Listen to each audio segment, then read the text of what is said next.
మా ఛానల్ని ఇప్పటివరకు ఎవరైనా సబ్స్క్రైబ్ చేసుకోని వాళ్ళు ఉంటే తప్పకుండా నేను చూపిస్తున్నట్టు ఇట్లా సబ్స్క్రైబ్ చేసుకోండి.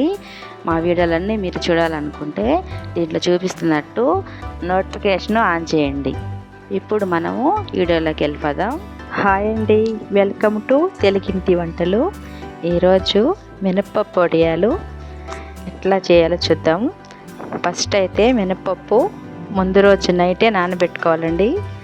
ఇట్లాగా బాగా నీళ్ళన్నీ తెల్లగా వచ్చేంత వరకు బాగా మినపప్పునైతే బాగా కడిగేసుకోవాలి. కడిగి ఇట్లా గ్రైండర్లో వేసుకోవాలండి. నీళ్ళైతే మినపప్పు వేసేటప్పుడు అస్సలు నీళ్ళు పడకుండా వేసుకోవాలి.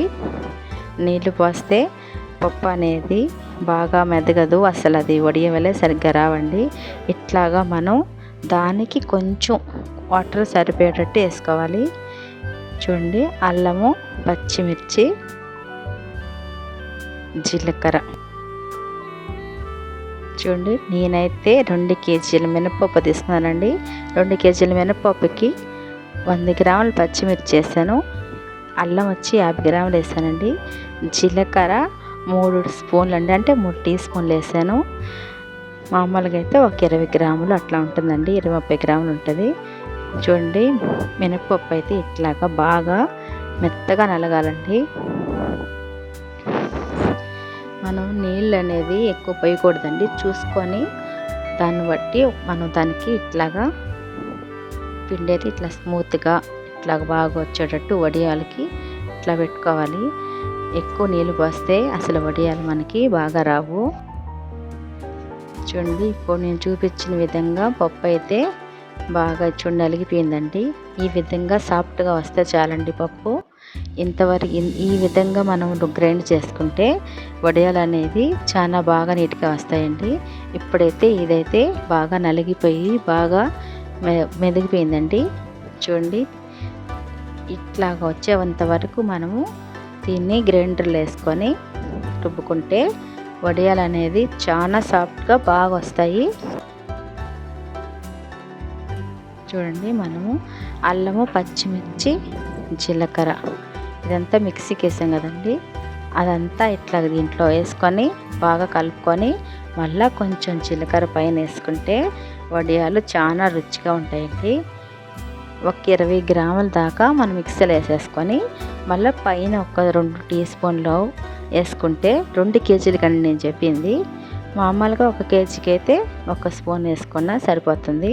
అల్లం కూడా 50 గ్రాముల కన్నా కొంచెం తగ్గించుకొని, పచ్చిమిర్చి 50 గ్రాములు వేసుకోండి. తగినంత ఉప్పు వేసుకొని బాగా ఇట్లాగా కలిపేసుకోవాలండి.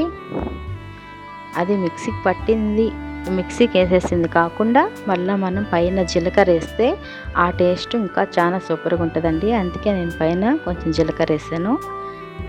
చూడండి, పిండి కలిపేటప్పుడు కూడా మనకి తెలిసిపోతుందండి. ఇట్లాగా బాగా సాఫ్ట్గా ఉండాలండి. పిండి అయితే చాలా బాగా ఉండాలి, అప్పుడే వడియం అనేది చాలా నీట్గా వస్తుంది. ఇట్లా మొత్తం కలిసేటట్టు కలుపుకోవాలి. మనం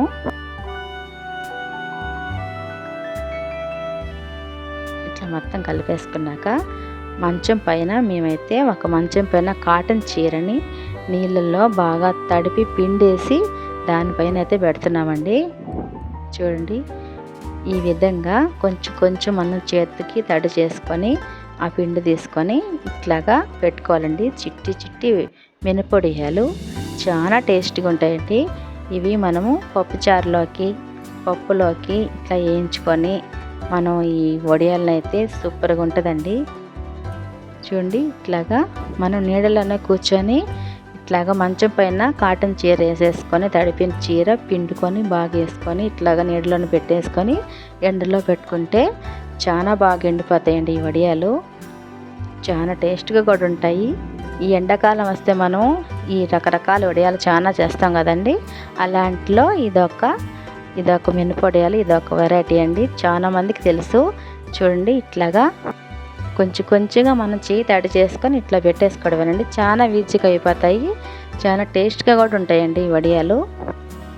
సంవత్సరం అంతా కూడా నిల్వ ఉంటాయి మనకి. ఇట్లాగా మొత్తం పెట్టేసుకోవడమేనండి.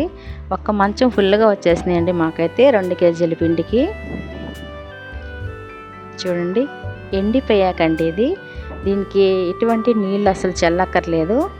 అది బాగా ఎండలో కానీ మనం పెట్టేస్తే నీడలో కూర్చొని మనం పెట్టుకున్నా కూడా బాగా ఎండొచ్చే దగ్గర మంచాన్ని అయితే పెట్టామంటే ఇట్లా ఎండిపోతాయి. చూడండి ఎంత బాగా రెడీ అయిపోయినాయో. టేస్టీగా ఎంతో రుచిగా ఉండే చిట్టి మినపొడియాలు అయితే రెడీ అయిపోయినాయి కదండి. చూడండి ఇప్పుడు నేనైతే స్టవ్ పైన బాండ్లు పెట్టి ఆయిల్ వీటెక్కాక వేసాను. చాలా టేస్ట్గా ఉంటాయండి. ఈ పప్పుచారులోకి వేయించుకుంటున్నాం మేము. దీనిని మనం కర్రీ కూడా చేసుకోవచ్చండి. టమాటాలు ఎర్రగడ్డలు వేయించుకొని బాగా ముద్దగా ఆ వడియాలు మనం కూరలాగా చేసుకోవచ్చు. టమాటా కూర అనుకోండి, ఆ కూరలో ఈ వడియాలు వేయించిన వడియాలు దాంట్లో వేసామంటే వడియాల కూర కూడా రెడీ అయిపోద్ది. దాంట్లో కొంచెం చింతపండు పులుసు కానీ పిసికి పోసామంటే వడియాల పులుసు అయిపోద్ది.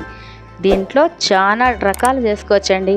నేనైతే వడియాల పులుసు చేస్తాను, టమాటా వేసి చేస్తాను. చూడండి టేస్టీ మినప చిట్టి వడియాలు రెడీ అండి. Thank you for watching.